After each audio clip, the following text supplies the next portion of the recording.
இந்த வீடியோவில் நம்ம என்ன பார்க்க போகிறோம் அப்படின்னா முதல் 10 நாட்கள் உங்களுடைய காலேஜ் என்டர் ஆனோடனே ஃபர்ஸ்ட் 10 டேஸில் நீங்கள் என்னென்ன விஷயங்கள்லாம் பண்ணக்கூடாது அப்படின்றது தான் இந்த வீடியோவில் நம்ம ஃபுல் அண்ட் ஃபுல் பார்க்க போகிறோம். So stadium ladies and gentlemen, நான் உங்கள் Santhosh Raj and this is Alpha Tamil. நம்ம சேனல் மறக்காம like, share, subscribe and comment பண்ணிடுங்க. பெல் ஐகான் கிளிக் பண்ண மறந்துடாதீங்க. பிகாஸ் நான் போடுற வீடியோஸ் உடனே கொண்டு உங்களுக்கு வந்து ரீச் ஆகிடும்.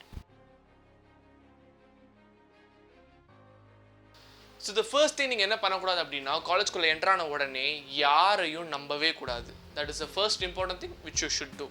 ஏன் எதுக்கு அப்படின்னு பார்த்தீங்கன்னா, காலேஜ் இஸ் அ பிளேஸ். அந்த இடத்துல வந்து வேறு ஊரில் இருந்து வேறு நாட்டில் இருந்து கூட மக்கள் வந்து படிக்கக்கூடிய ஒரு இடம் தான் காலேஜ் இல்லையா? ஸோ ஒருத்தவங்க வளர்ந்த விதம் ஒரு மாதிரி இருக்கும், அவங்கள வளர்க்கப்பட்ட விதம் ஒரு மாதிரி இருக்கும், நண்பர்கள் பேசின விதம் ஒரு மாதிரி இருக்கும், பழகின விதம் ஒரு மாதிரி இருக்கும், ட்ரஸ்டிங் இஷ்யூஸ் ஒரு மாதிரி இருக்கும். ஸோ ஒருத்தவங்க பார்க்க வேண்டிய விதம் ஒரு மாதிரி இருக்கும். சில பேர் வந்து பார்த்தீங்கன்னா இந்த ஒரு ரேசிசமாக வளர்த்துருப்பாங்க, சில பேர் பார்த்தீங்கன்னா கொஞ்சம் ப்ராட்மேனடாக வளர்த்துருப்பாங்க. இது எல்லாமே இருக்குல்ல. ஸோ இது எல்லாரை பற்றி புரிஞ்சுக்கிறதுக்கு நமக்கு கொஞ்சம் டைம் வேணும். ஏன்னா நம்ம ஸ்டார்டிங்கில் வந்து தெரியாமல் ஒருத்தவங்கிட்ட பழகிட்டு அதுக்கப்புறம் ஐயோ இவங்கிட்ட மாட்டிக்கிட்டோமே அப்படின்னு ஒரு கில்ட்டில் ட்ராவல் பண்ணுறது எப்படி இருக்குது. ஸோ முன்னாடி கொஞ்சம் உஷாராக இருந்துட்டு ஒரு ப்ராப்பரான பர்சன்ஸை சூஸ் பண்ணிவிட்டு அப்புறம் அவங்க கூட கேங் சேர்ந்து பழகிறது எப்படி இருக்குது. there's a lot of difference, right? So அதனால காலேஜ்குள்ளே என்ட்ரான உடனேயும் நீங்கள் யாரையும் எப்பவும் நம்பாதீங்க. ஒரு 10 நாளைக்கு. ஸோ அந்த 10 நாளில் உங்களுக்கே தெரிய ஆரம்பிக்கும் இவங்க இப்படி அப்படின்னு சொல்லிட்டு. ரெண்டாவது விஷயம் என்னன்னா, நீங்களா போய் எந்த ஒரு பொண்ணுக்கிட்டேயோ எந்த ஒரு பையன்கிட்டயோ போய் அப்ரோச் பண்ணாதீங்க. Have some standard, have some கெத்தா இருங்க. ஏன் எதுக்கு அப்படின்னு சொல்கிறேன் பார்த்தீங்கன்னா, நீங்களா போய் ஒரு பொண்ணுக்கிட்ட ஃபஸ்ட்டு பேச ஆரம்பிச்சிங்கன்னு வச்சுக்கோங்களேன், ஒன்றுமே இல்லை, ஒரு 4-5 பொண்ணுகிட்ட நீங்கள் பேசுகிறீங்க அப்படின்னா உங்களை சுற்றி ஆட்டோமேட்டிக்காக ஒரு பேர் ஸ்டார்ட் ஆகிடும். ஓகே சரியான ப்ளே பாய் பொண்ணுங்கிட்ட பேச ஆரம்பிச்சிட்டான் அப்படின்ற மாதிரி ஆரம்பிப்பாங்க. ஒரு பேட் நேமாக ஸ்டார்ட் பண்ணிடுவாங்க. ஸோ இது மாதிரி நிறைய விஷயங்கள் இருக்குது. ஸோ கொஞ்சம் கெத்து மெயின்டைன் பண்ணி, ஒரு பொண்ணாக இருந்தால் நீங்களா ஃபஸ்ட்டு போய் பசங்கிட்ட பேசாதீங்க, ஒரு பையனாக இருந்தால் நீங்களா போய் ஃபஸ்ட்டு ஒரு பொண்ணுகிட்ட பேசாதீங்க. It's a college, right? So ஸ்டார்டிங்லேயே பேசணும்னு அந்த அவசியமும் இல்லை. கொஞ்சம் லேட்டாக ஆரம்பித்தாலும் உங்களுக்கு இன்னும் 3 வருஷம் இல்லை 4 வருஷம் there's a lot of period, ஓகேவா? ஸோ அதனால் நீங்கள் பொறுமையாகவே ஸ்டார்ட் பண்ணலாம், தப்பு கிடையாது. ஸோ ஃபர்ஸ்ட் நீங்களாக போய் ஆரம்பிச்சு அப்புறம் எல்லாரும் உங்களை டீஸ் பண்ணுற மாதிரி நடந்துக்காதீங்கன்னா ஒருத்தவங்களுக்கு பிஹேவியர் தெரியாது. ஏன்னா கலாய்க்கிறவனுக்கு ஃபஸ்ட்டு ஒரு பொண்ணுகிட்ட பேசுகிறதுக்கு தில் இருக்காதுன்ற மாதிரி சொல்லலாம், புரியுதா? ஸோ அதனால டேக் சம் டைம், நீங்களாக போய் பேசி மொக்க வாங்கிக்காதீங்க. மூணாவது விஷயம் என்னன்னா, don't start sharing things with people. சில பேர் என்ன பண்ணுவாங்கன்னா, காலேஜ்குள்ளே என்ட்ரான உடனே ஓகே இவன் நல்லவன் அவன் நல்லவன், இவன் நம்ம பெஸ்ட் ஃப்ரெண்டாக இருப்பான் அவன் நம்ம பெஸ்ட் ஃப்ரெண்டாக இருப்பான்னு சொல்லிட்டு நம்மளை பற்றி சில விஷயங்கள் ஷேர் பண்ண ஆரம்பிச்சிடும். அதே மாதிரி நிறைய விஷயங்கள் சொல்ல ஆரம்பிச்சிடும். நம்ம ஃபேமிலி பற்றியாக இருக்கட்டும், நம்ம ஃப்ரெண்ட்ஸ் பற்றியாக இருக்கட்டும், மற்றவங்களை பற்றி பேசுகிறதா இருக்கட்டும், மாதிரி பல விஷயங்கள் நம்ம பேச ஆரம்பிச்சிடும். அதுவும் தவறான செயல். ஸோ நான் முன்னாடியே சொன்ன மாதிரி டிஃப்ரெண்ட் பீப்புள் இருப்பாங்களா. ஸோ ஒருத்தர் மைண்ட் செட் எப்படின்னு தெரியாது. சில பேர் ரொம்ப உஷாராக இருப்பான், சில பேர் ரொம்ப தத்தியாக இருப்பான், சில பேர் வந்து இன்டர்மீடியேட்டாக இருப்பானுங்க. ஸோ இவனுங்க எல்லாரையும் புரிஞ்சு ஹேண்டில் பண்ணுறதுன்றது ஒரு தனி குவாலிட்டி, புரியுதா? ஸோ அந்த குவாலிட்டியை வளர்த்துக்கணும்னா நீங்கள் ஒரு 10 நாள் வந்து ஒதுங்கி இருந்து எல்லாரையும் அப்சர்வ் பண்ணணும். அந்த அப்சர்வேஷன் இஸ் வெரி இம்பார்ட்டன்ட், புரியுதுங்களா?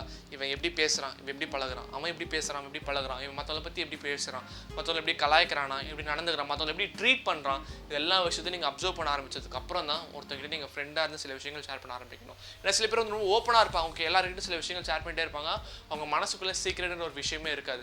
பட் இந்த மாதிரி விஷயங்கள் பண்ணும்போது இப்போ நீங்கள் சீக்ரெட்னு நினச்சி ஒரு விஷயம் ஷேர் பண்ணுவீங்க, ஆனால் அது உங்களுக்கு தெரியறதுக்கு முன்னாடியே ஊருக்கே தெரிஞ்சிடும் அந்த விஷயம், புரியுதா? ஸோ அந்த மாதிரி விஷயங்கள் பண்ணாதீங்க, சீக்கிரமாக ஷேர் பண்ணாதீங்க. நாலாவது விஷயம் என்னன்னா, do not form a gang faster. So இதுவும் முக்கியமான ஒரு விஷயம் தான். இப்போ ஃபார் எக்ஸாம்பிள் எப்படின்னா, கேங் சிம்பிளாக எப்படி தெரியுமா ஃபார்ம் ஆகும்? ஃபஸ்ட்டு எடுத்துனே பெஞ்சில் ஒரு கேங் போய் உட்காருவாங்க தெரியுமா? எங்கே ஒரு பிளேஸில் ஒரு இடத்துல போய் உட்காருவாங்கல்ல. ஸோ அந்த பெஞ்சில் ஒரு 2 பெஞ்ச் இருக்காங்கன்னா அந்த 2 பெஞ்ச் அப்படியே ஒரு கேங்காக ஃபார்ம் ஆகிடும்.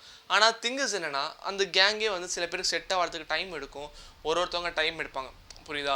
ஸோ அதனால் நீங்கள் அவசரப்பட்டு இவங்கிட்ட இவன் நம்ம கேங் மச்சான் அவன் நம்ம கேங் மச்சான் என்ன பண்ணாலும் ஒன்றா போகிறது மச்சான் அப்படின்ற மாதிரி இல்லாமல் எல்லாருக்கிட்டையும் காமனாக பழகுங்க, புரியுதா? நீங்கள் வந்தோடனே ஒரு கேங் செட் பண்ணிட்டீங்க, ஒரு 2 பெஞ்சில் உட்காந்துட்டு இருக்கீங்க. ஸோ இந்த 2 பெஞ்ச் தான் கேங்னு சொல்லி ஆட்டோமேட்டிக்காக ஸ்டார்டிங்லேயே ஃபார்ம் பண்ணிக்காதீங்க. எல்லாருக்கிட்டையும் ஜாலியாக பேசுங்க, பழகுங்க. எல்லாருமே உங்கள் கிளாஸ்மேட்ஸ் தானே, எல்லாருமே நீங்கள் ஜாலியாக பேசி பழகிறது தானே காலேஜ் இருக்குது. ஸோ எல்லாருக்கிட்டையும் பேசுங்க, பழகுங்க, எல்லாருக்கிட்டையும் ஷேர் பண்ணிக்கோங்க. இந்த பெஞ்சில் அந்த பெஞ்சில் பேசுங்க, அதுக்கு அடுத்த பெஞ்சில் பேசுங்க. Speak with everybody in your classroom. So கொஞ்ச நாள் போனதுக்கப்புறம் உங்களுக்குன்னு ஒரு தனியாக ஆட்டோமேட்டிக்காக அதுவே செட் ஆகும். உங்களோட வைப்ரேஷன்ஸ்க்கு ஏற்ற மாதிரி people will come around you. So உங்களுடைய பாசிட்டிவ் வைப்ஸ்க்கு ஏற்ற மாதிரி மக்கள் உங்களை சூழ்ந்திருப்பாங்க.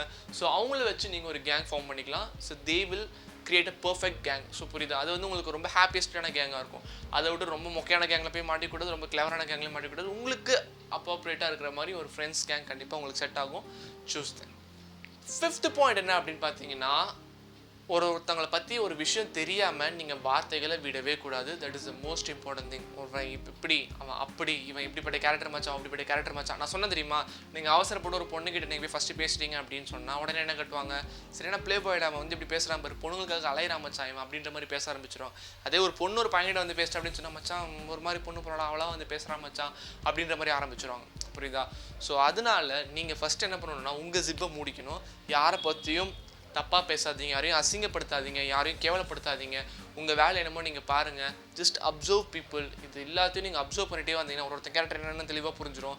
ஸோ ஆட்டோமேட்டிக்காக உங்களுக்கு தெரியும், ஓகே இவன் கூட பழனா நமக்கு இப்படி, இவன் கூட பழனா எப்படி, இவனை இங்கே தான் வச்சிருக்கணும், அவன் அங்கே தான் வச்சிருக்கணும் அப்படின்னு சொல்லிட்டு ஒரு ஸ்கேல் உங்களுக்கே தெரிஞ்சிடும். ஒருத்தவங்களை பற்றி உங்களுக்கு புரிய ஆரம்பிக்கும். அதுக்கப்புறம் நீங்கள் உங்ககிட்ட பழக ஆரம்பிங்க. அதுக்கேற்ற மாதிரி நடந்துட்டிங்கனாலே உங்களுடைய காலேஜ் லைஃப்பில் நீங்கள் செம்ம கெத்தாகவே இருக்கலாம்னு சொல்லலாம். அப்போயே உங்களுக்கு தெரிஞ்சிடும், ஓகே இவன் ஆள் பார்த்து கரெக்டாக எங்கே யாரை எங்கெங்கே வைக்கணுமோ கரெக்டாக வச்சிருக்கான்ப்பா அப்படின்ற மாதிரி உங்களுக்கு தெரியும். புரியுதா? அதுக்குன்னு வந்து நீங்கள் யாரையும் ஒதுக்கி வைக்கணும்னு நான் சொல்ல கிடையாது. புரியுதா? ஃபார் எக்ஸாம்பிள் ஒருத்தன் வந்து ரொம்ப மட்டம் தட்டிகிட்டே இருக்கான் அப்படின்னு சொன்னால் அவங்க கூட நீங்கள் இருக்கும்போது என்ன ஆகும்னா அந்த கேரக்டர் சம்டைம்ஸ் உங்களுக்கும் தொத்திக்கக்கூடும். புரியுதா? அந்த மாதிரி விஷயங்கள் நீங்கள் பண்ணவே கூடாது. Just choose your friend wisely. தான் எப்படி சொல்கிறது, ஃப்ரெண்ட்ஸை சூஸ் பண்ணுறீங்க தெரியுமா, அதுதான் உங்களோட லைஃப்பை இந்த அளவுக்கு லிஃப்ட் பண்ண போகுதுன்ற ஒரு விஷயம் இருக்குது. புரியுதா? So that's it for today's video. Alpha Tamizhan குல்ஃபீஸ். நெக்ஸ்ட் வீடியோவில் சீக்கிரமே சந்திப்போம். வரட்டா?